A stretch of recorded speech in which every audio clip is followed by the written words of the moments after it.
চায়নার ইনার মঙ্গোলিয়ার হোহট শহরের মূল প্রাণকেন্দ্রে একদম হাইরেজ বিল্ডিংয়ের অপোজিটে খুব সুন্দর একটি পার্ক, সবুজে ঘেরা এই পার্কটির নাম হচ্ছে কুইংচেং পার্ক।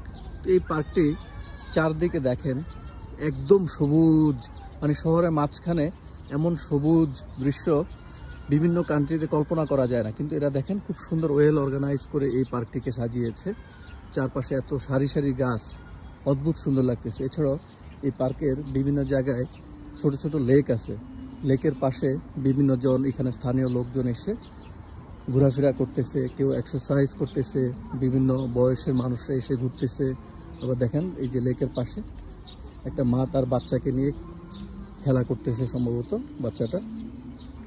যে খুব সুন্দর একটা লেক, চারপাশে দেখেন খুব সুন্দর বসার স্পেস আছে, অদ্ভুত সুন্দর। আর চারপাশে হাইরেজ বিল্ডিংগুলো আরও সুন্দর লাগতেছে দেখতে।